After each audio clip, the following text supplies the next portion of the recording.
Seja muito bem-vindo para mais um Encontro com a Palavra, um programa de estudo de toda a Bíblia do Gênesis ao Apocalipse.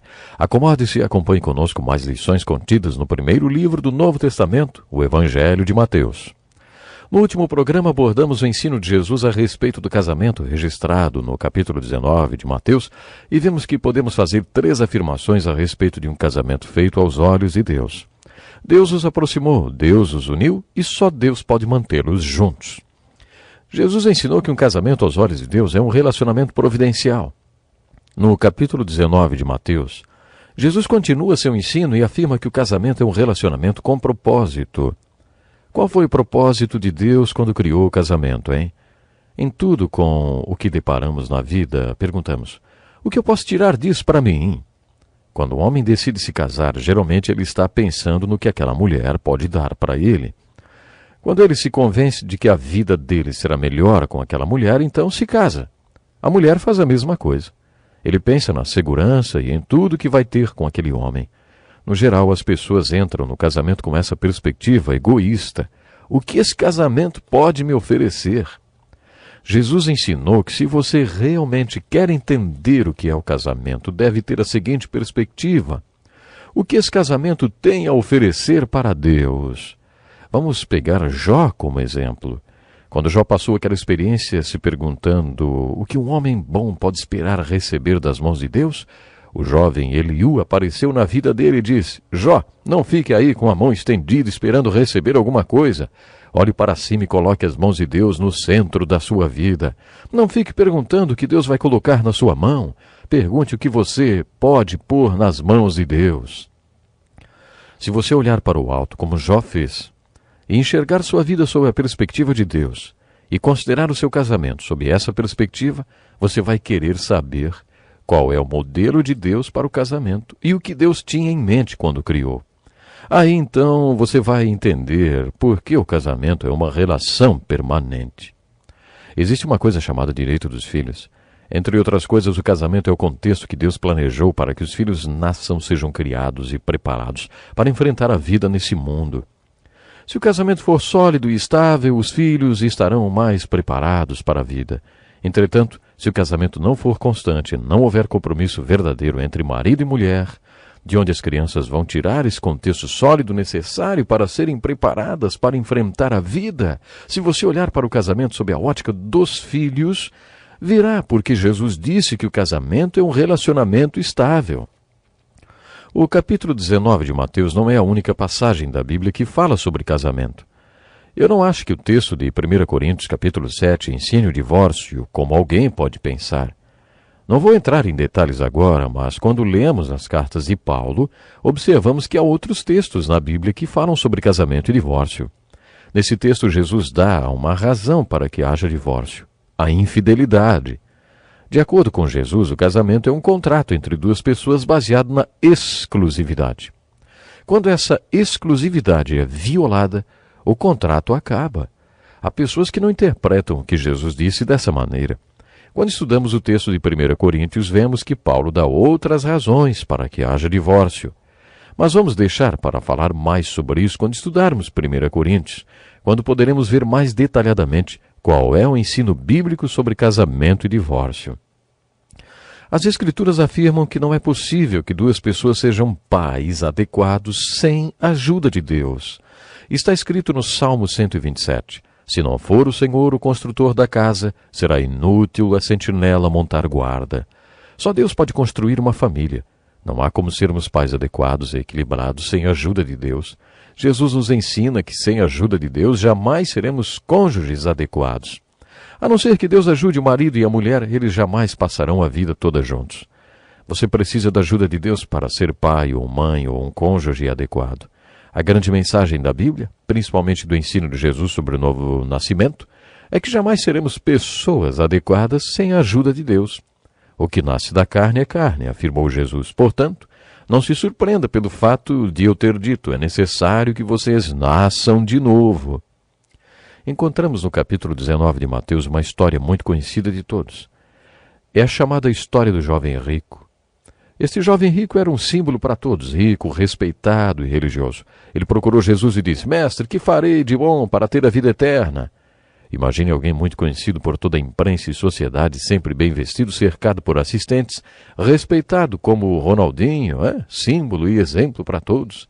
Agora imagine um marceneiro do outro lado da rua, usando avental de trabalho e sapatos surrados.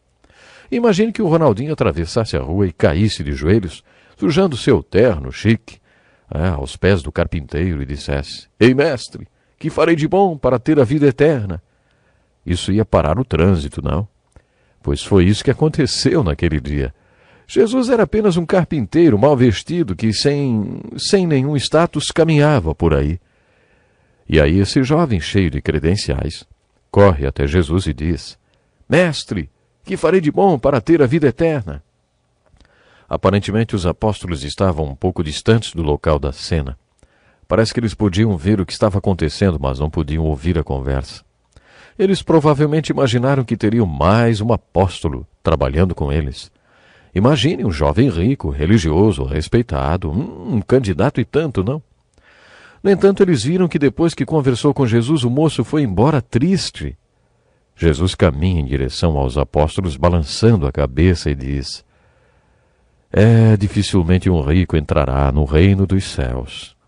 E lhes digo ainda, é mais fácil passar um camelo pelo fundo de uma agulha do que um rico entrar no reino de Deus. Os apóstolos ficaram desapontados e disseram: "Neste caso, quem pode ser salvo?"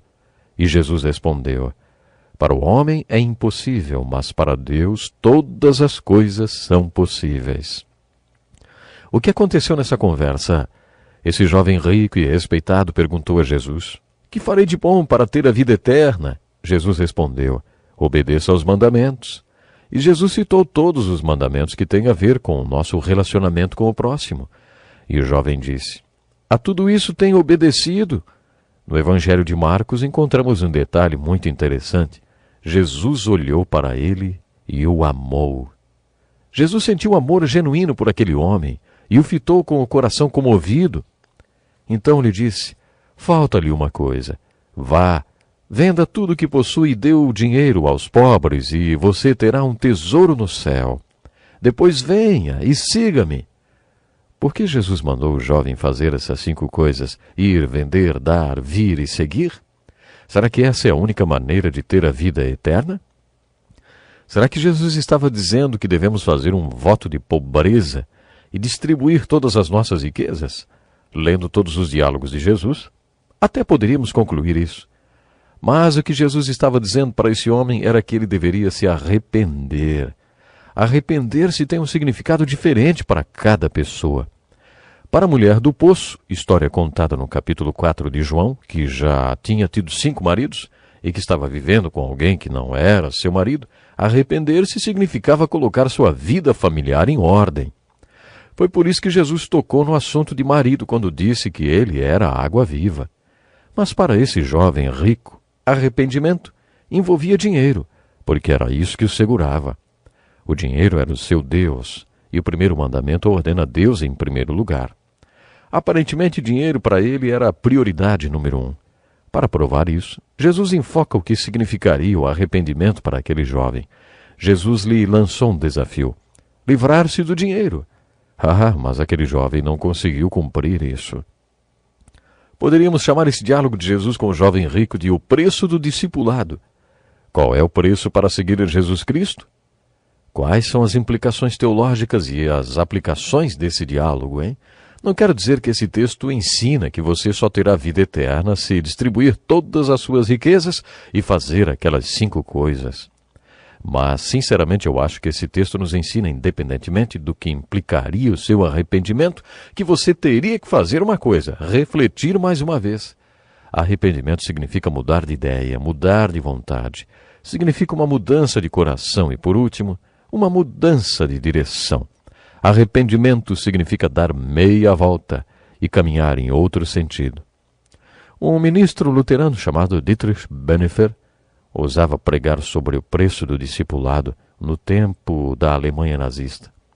No início da guerra, Bonhoeffer pregou a obediência civil, mas no final da guerra ele foi condenado à morte por tentar assassinar Hitler.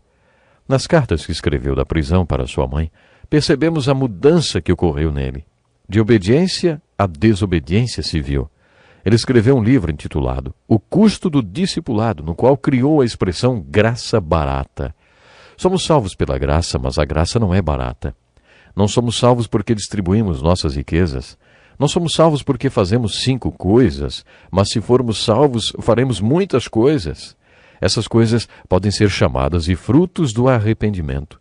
João Batista e Jesus falaram sobre isso. João Batista não batizava ninguém que não mostrasse fruto de arrependimento.